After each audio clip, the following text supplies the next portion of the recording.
Hey, audience, thank you so much for tuning in to another episode of Retain, Grow, Thrive, the Growave podcast. I'm your host, Joe Fox, the president at Growave. Today, I am joined by not only a man who is very well dressed and always polite and very well spoken. He's an absolute legend in our industry and he's got a ton of experience. I'm very excited to introduce Dennis Yao Yu from the other half group. And today he's going to be diving in right into everything partnerships, right into everything that he's focused on. And I really want to make sure that we get a lot of focus on his career because Dennis has achieved so much. One of the pioneers who was early days at Shopify, achieved some incredible things there. He sits on a lot of advisory boards and does a lot. And he also travels a lot. So I'm looking forward to digging into that a little bit as well. But without further ado, thank you so much for joining us, Dennis. How are you doing? I'm doing well, Joe. Thanks for having me. You perhaps you can't see, but with all the compliments, I'm blushing right now. Probably can't see from the color, but I appreciate that as well. And you as well being a very well dressed person, and I'm glad we're just black on black. I think that's a color polo as well. So great minds think alike. I'm excited for this conversation. Absolutely. Absolutely, Dennis. No, I did pick it up, my friend. I see every time that we're at, the same events like Rachel's events or anything like that, I always pick it up that you're definitely one of the top and most well-dressed gentlemen in the room. So I appreciate that. I think after COVID, I think sometimes, people may have gotten a little bit too comfortable being in sweats and those sorts of things all the time. So I'm glad that that's obviously a clear expression of your personality, and you always have a good watch, which we'll think about and riff about offline after this, being a fellow watch enthusiast. So yeah, appreciate that a lot. Absolutely. So Dennis, tell me you have a very long, illustrious career in this space. I mean, super early days at Shopify. You have a very interesting business now that you're leading, and I know that you guys are crushing it.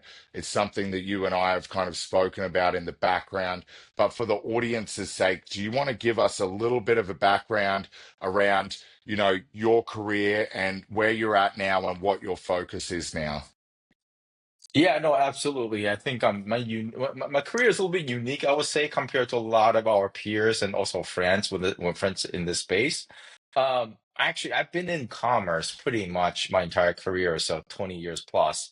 I actually started out my career in finance, and I was working, after I got out of college with an econ degree, worked at Merrill Lynch for a while. Quickly realized I don't want to look at Excel spreadsheet all day and I want to do something a little bit more fun.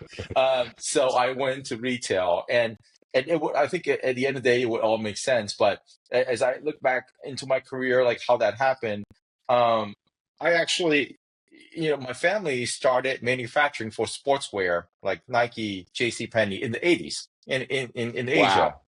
I never Yeah. really got Yeah. into the business. My uncle still runs the business and runs one of the biggest factories in the world for sportswear with 30,000 employees and so on. I, Wow. I, That's amazing. I had no idea. That's fascinating. Yeah, it's one of those things where I don't bring it too much, being that I never really got into that side of the business. I've always been the sort of the brand side, the marketing side, technology side. But I like to think there's a little bit sort of DNA, osmosis as I kind of go into the entrepreneurship. But after I was able to pivot from, finance into retail, I started working with different brands as beginning my career. So working with brands like Casio, G-Shock, Incase, like Apple accessories companies, I learned the ropes in sales from doing wholesale.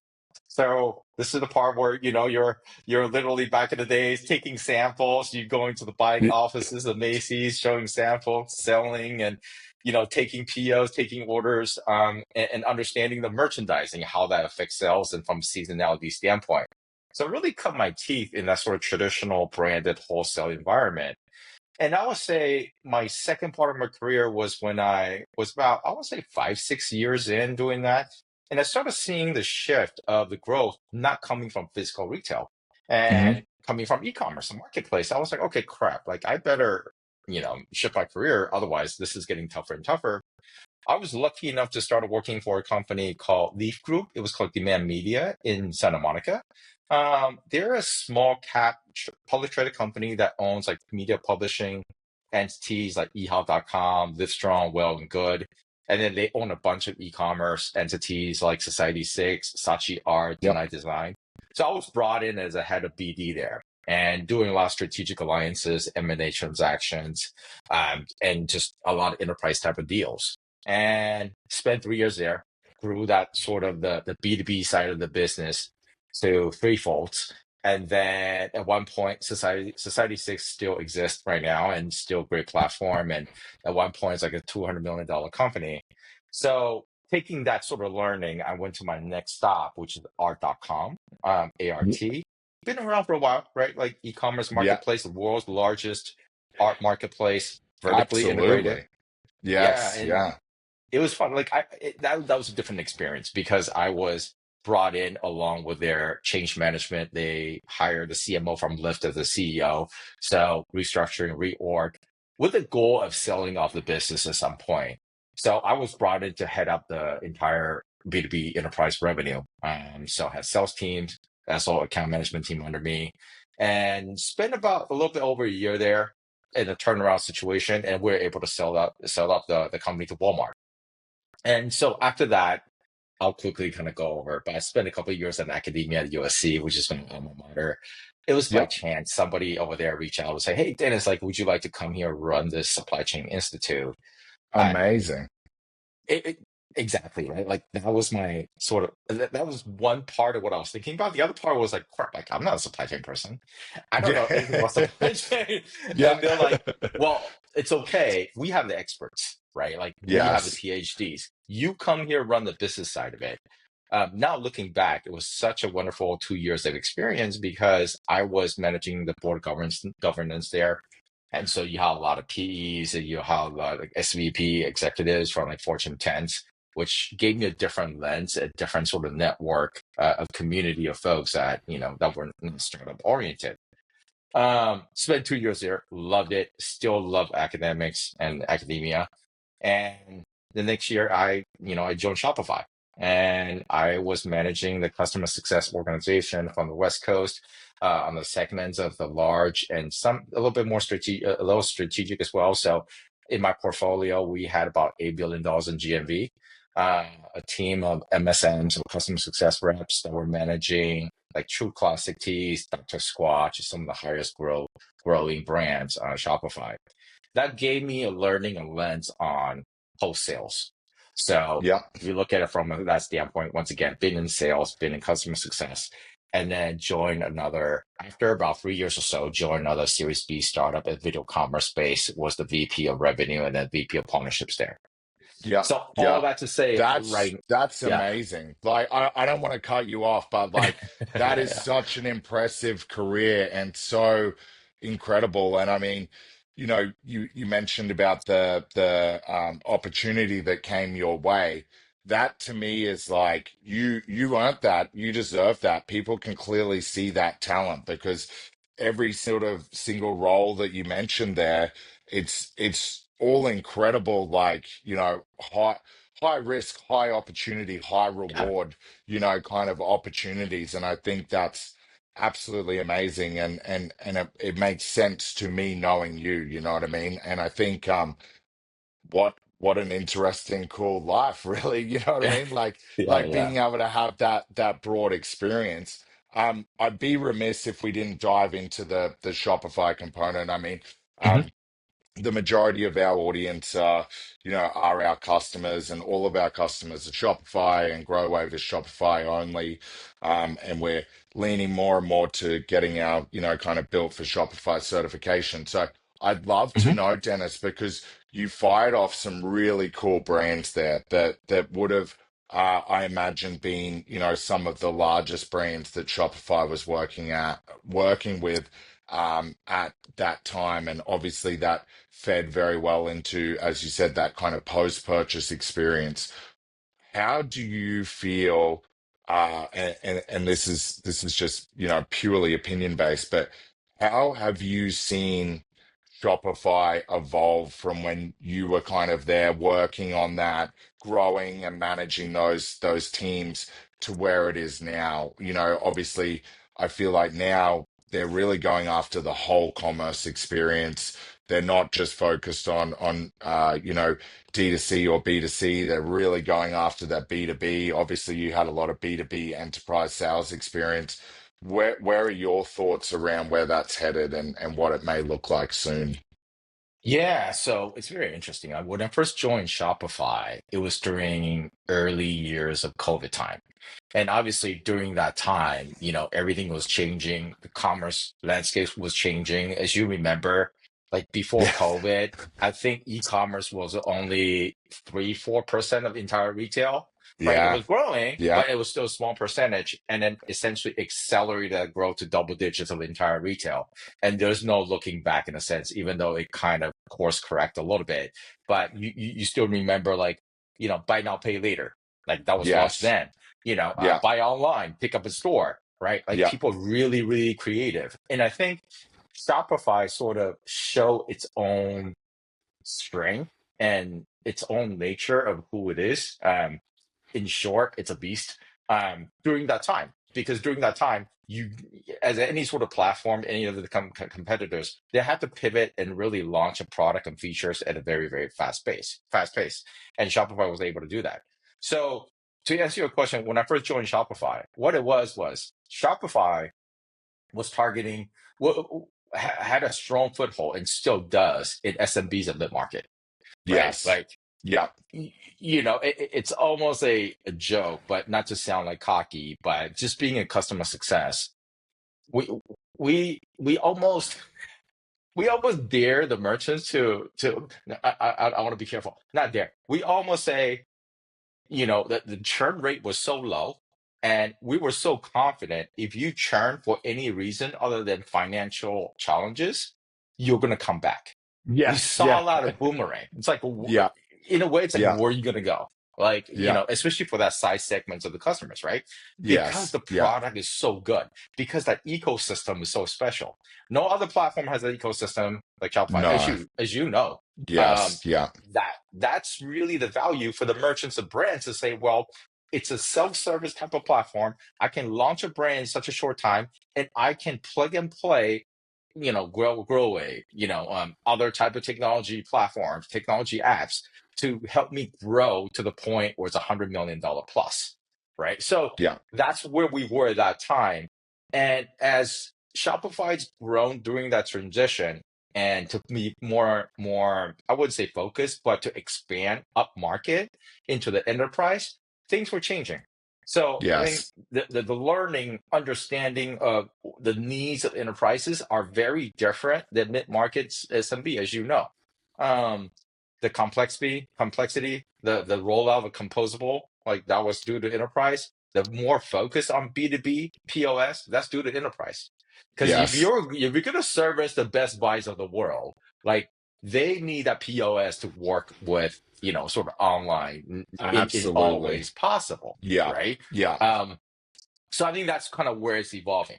And where I see Shopify as a player, or where it is from ecosystem perspective, I think where they play, there's just nobody that's even close to it. And the yeah, way I they're I growing, agree, yes, yeah, yeah.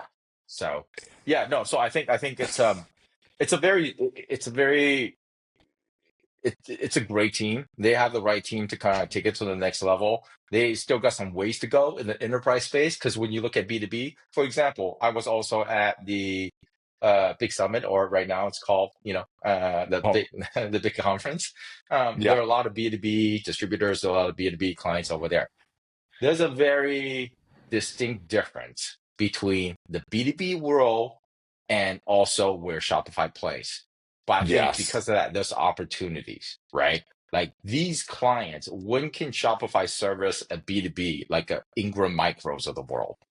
I don't yes, know. yeah. There's ways to go, but I think that's where the opportunities lie.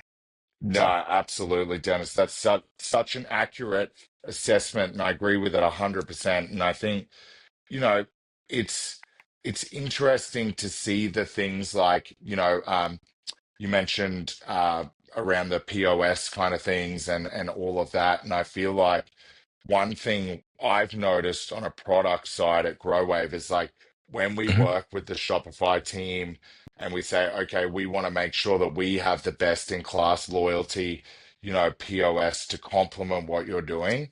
I Mhm. really love that community aspect where they're like, here is exactly what we're planning on doing. As a partner, if you guys want to align on this, it's going to help our merchants even more. Feel free to get super involved. And so I love that. And I don't think, you know, the other platform you mentioned, I have a lot of great relationships over there Mhm. too. Um, but it's to me, it's amazing to see how much Shopify really supports the community of partners the way they do, and as you said, essentially relies on us to be able to serve their merchants in essence who become our customers. So, yeah, it's a very fascinating space. I we could talk about this for a very long time. I know that you and I talk about these things, offline, but I really want the audience to understand what you're doing at the other group. I think, the culmination of your career and the knowledge and the experience that you have is really being put to work for your clients now. So I'd love for you to kind of dive into that a little bit. I think it'd be really cool for the audience to understand that. And I think, well, I know that some of the audience, are perfect fits for you and for the other groups. So are you able to dive into that a little bit? Is that okay, Dennis? Yeah, no, absolutely. I think so. The other group is sort of the amalgamations of my career, essentially. Um, it's not a sort of a typical agency. It's more of a e-commerce consultancy. So essentially, what the other group is an e-commerce consultancy that helps companies and brands that are going through sort of digital transformation. And to take out all those buzzwords, what that actually means is we work with a lot of brands and companies as kind of like a fractional CMO or fractional head of e-commerce. Given an example, we work with a sort of mid-market, low enterprise brand that's based in New York. They've been the sponsor for Olympic swimming team for about 40, 50 years. So they've been around for a long Wow. time. And so Wow. they're probably about $200 million in general. D2C is just one aspect of that business. And they brought us on because they're like, well, we have a team, but this is not our expertise. We're wholesale first. And so help us understand, diagnose where the issues are, diagnose where the opportunities are. So we basically came in and do the whole entire audit for D2C as like a fractional CMO, right? At the end of the Yep. day, they were on Magento, and Shopify is going to be happy to hear this. Like they were on Magento, we're like, it just you don't your business doesn't garner what Magento should like. You shouldn't be on Yes. it, right? Yes. Um, Yeah. we have made the recommendation. We're able to convince them to migrate in 2 months. Shopify sales reps are obviously really happy. They're like, hey, I've been working on this for 18 months. But I was like that's basically where our influence come in because we're more of a Absolutely. trusted source in that sense. Like we're embedded with the CEOs Yeah. and the founders. So Yeah. that's one type of situation. And we run the D2C. We, partially own the P&L, and then we bring in partners like you guys, like even like agencies partner for any other technical stuff. We handle retention ourselves. That's something that we Yeah. do actually very well ourselves. We on the team. Another situation is more of SMB. So the SMB, it's a company called Phenomenal Foods. They've been around for maybe 5 years or so. They wholesale Yeah. to Costco, Kroger's of the world, and they sell Nice. like jackfruit chips. They sell, like dry noodles and so on. They do really well on the wholesale, but D2C once again isn't their forte. They brought us on in 3 months. We revamped the website. We are running the retention and growth, and we're seeing triple digit growth on a month-to-month basis, Nice. right? Nice. I So there's a love lot of, that. I would say, Yes. like Yeah. in general, that thread line is we love working with omni-channel brands. And by omni-channel, I mean they're not native D2C because if they know how to run it, they don't need us. but they're like, okay, come in here. We're going through digital transformation, or we're trying to expand into the US market, like some of the European brands that reach out to us. Help us sort of run this as like a fractional strategist for D2C. And we're pretty nimble in that way. We have a team of 5 people. We have, former VP of ecom, former VP for content strategy, as well as, data and also tech. So we're pretty flexible and nimble in that way. And, yeah, so we just, at the end of the day, we look for opportunities and then we customize that strategy according to where the needs are. I love that. And I feel like, I mean, I can only imagine the A team you've assembled, right? Because it's like your background, your strengths, your career, being able to apply all of that knowledge to these, I wouldn't say they're problems, but to these opportunities, Yeah. identify where those opportunities are. I can only imagine the team that you've brought in to help do that. And I think the skill set and ability that you possess to be able to work with the C-suite and the founders is so valuable, right? And that's why you have that trust to say, look, Magento's cool and all, but or Adobe, it's not the right move for you at the moment, or it doesn't fit your use case. This is where we need to pivot, and this is why you should do it now. And I love that. I think that's really, really special. And what a cool company that you're building and that you've built over there. I mean, and the ability to be able to pivot that from enterprise to SMB is awesome. I think one of the things I used to love about when I had my agency in Australia was being able to apply that creative knowledge and those processes to businesses of any size and seeing what the impact would be. So yeah, that's really, really cool, Dennis. I love that. And do you have any particular, obviously that's a wide range, and you really Mhm. hit the nail on the head of like they're progressing, they're digitizing, they're going through digital transformation. Do you have particular verticals that you prefer, just for the audience's sake? I mean, I'm sure that you're going to get a lot of, people reaching out after this, but is there, if say for example, if there's someone, who's watching this and they say, I really want to chat with Dennis, this sounds Mhm. exactly like what my business needs.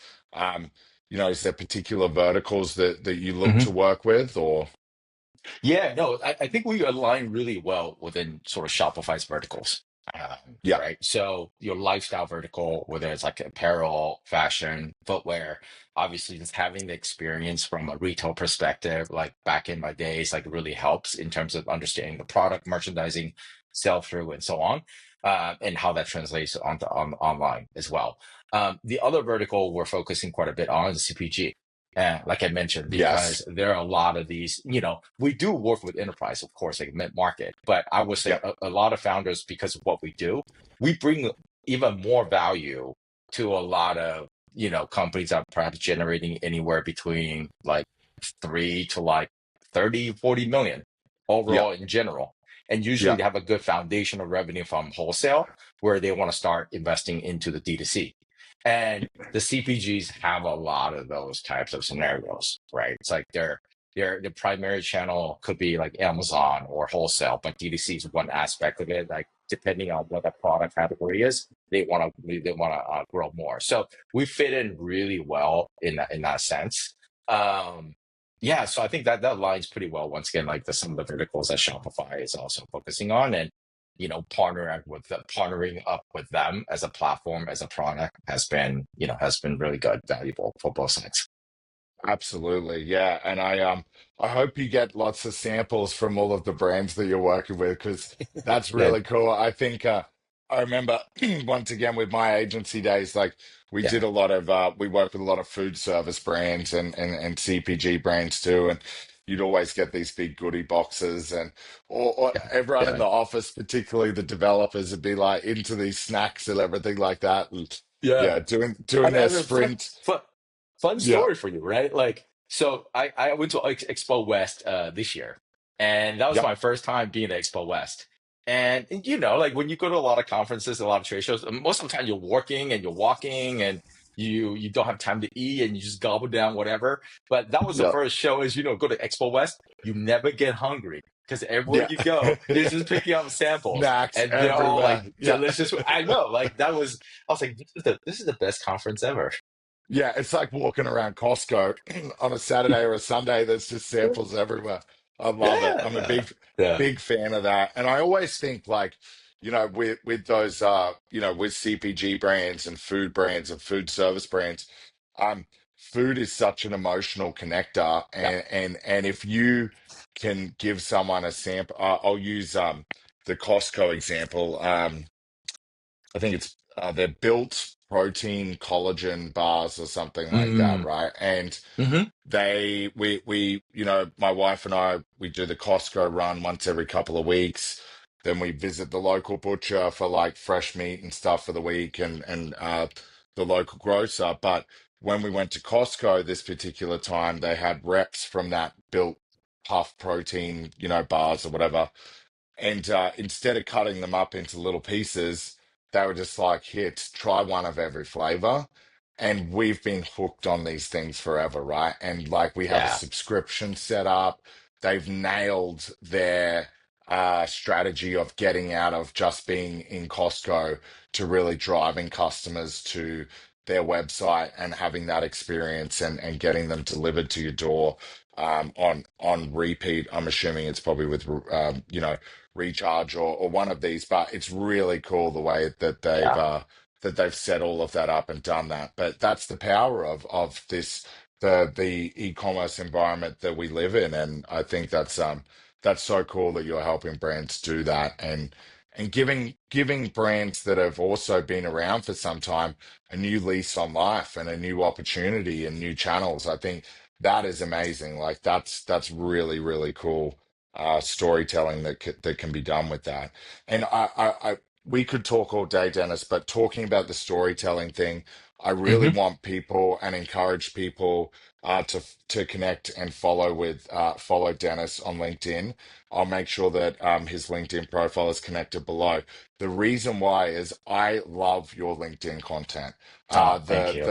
No, I really do. I think it's like so informative. It's always got a really good retail commerce angle focus to it, but you use brands and examples that you come across in real life, and I love that. And one post you did in particular, I have a love-hate relationship with because it was the Gap one, and I loved the content and I loved what you put in there.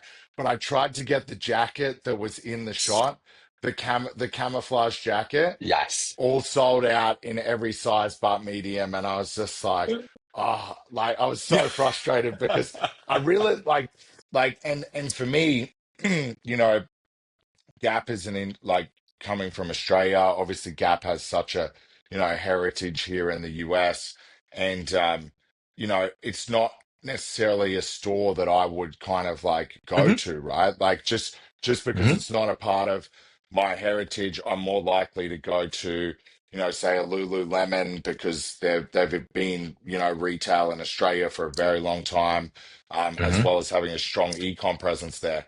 But when I saw that Gap jacket, I was like, I need that jacket, but I can't find it anywhere. I can't find it on eBay. I can't get it on Depop. It's gone to the ether. Come, come, So come to Stanford. if you, Come to Stanford Shopping Mall. Like yeah, we'll take a ride over there. I think they I'll still have to have do some. that. I'll Yeah, have to yeah, do that. We'll have to go shopping for sure. But look, Dennis, thank you so much for today. As yeah. I said, I feel like we could, talk forever. I'd love to do a part two of this. I think, the insights that you've provided today are absolutely fascinating, and I know the audience is going to get a lot of value out of them. So I'll make sure all of the links you mentioned are included below. I'm going to close out on one last question, though, because I asked this to every single guest. And I know how much you travel because you travel a lot, and everyone in our industry travels quite a bit. But I know that you've even recently been traveling a lot. So, Dennis, what is the one thing that you can't live without when you're traveling? It can be any item, it cannot be a person or an animal. Yeah, no, for sure. To your point, like I have been traveling a lot, and I think that's also something where, you know, started out my career in sales. You kind of just you accept what it is. And I do enjoy traveling. Like it does bring me to a lot of different parts of the world. I feel like I wouldn't have the chance to. So it's Absolutely. definitely it's work, but at the same time, there's a lot of personal satisfaction that comes out of it. I would say what's one thing that I always bring on my travel? Um, Black t-shirts. Black Yes. t-shirts. When I Yeah. travel, it's usually just all black. That's the easiest way to travel. I like to travel light. I think travel easy, as you know, like black tops, black bottoms, and whatever shoes that you have. It goes for like daytime activities. It goes for nighttime activities. You just can't go wrong.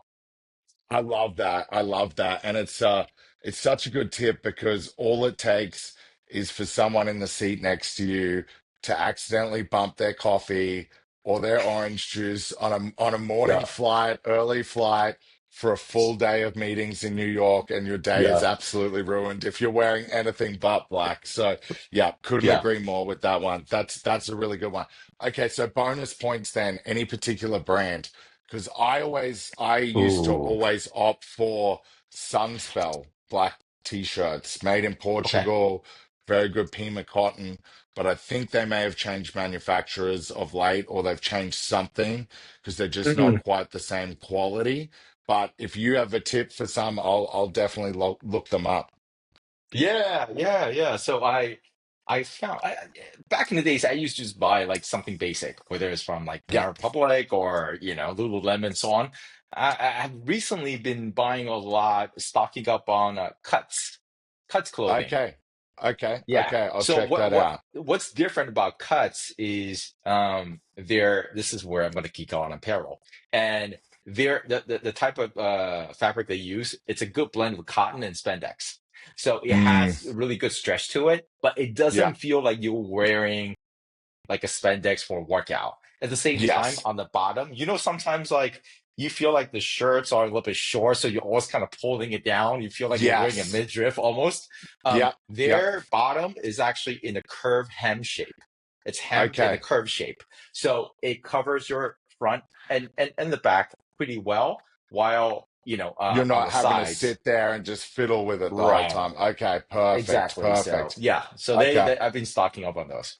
okay. Now my wife's gonna wonder why there's a box of cups arriving at the end of the week. But no, that's perfect. Look, honestly, I appreciate that, and I think it's you know, us being in e-commerce, everyone I know in e-commerce, who's embedded in this and retail and commerce, all of us like to online shop and all of us Yeah. practice what we preach. So I'm always asking for people's advice on that. So I really appreciate that one. That's a really good one. And no one said that one before too. So that's yours, Dennis. You own black t-shirts now as the recommendation.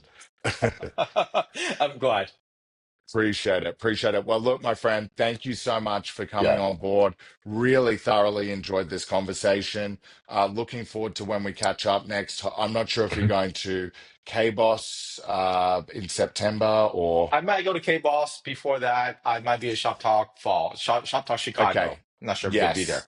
Yeah, I'm not doing Chicago. I really Okay. want to. I still haven't been to Chicago, so it's high on my list, but I Hmm. will be in Okay. Boston for K Boss. So hopefully we get to connect in Yeah. person. But if not, I'm sure we will bump into each Yeah. other very soon. Yeah. Absolutely. Thanks for taking the time to chat. Awesome. Awesome. Thank you so much, Dennis. Audience, thank you so much for tuning in to another episode of Retain, Grow, Thrive. That was a fantastic conversation with Dennis. He has such an immaculate and outstanding career in the retail and e-commerce space, both on a tech brand and agency side. So I really encourage you to connect with Dennis. Follow his LinkedIn. That will be in the show notes for sure. If you're a merchant who thinks that you would be a good fit for working with Dennis and his crew and his team, I highly encourage you to check them out. Once again, link is in the show notes. And thank you so much for tuning in to another episode. If there's a guest that you would like to see me interview on the podcast, please feel free to recommend them in the comments below. If there's anything else that you feel that we could be doing better on the show, please let us know too. Thank you so much for your attention and your time. I really appreciate it, and I'll see you again soon.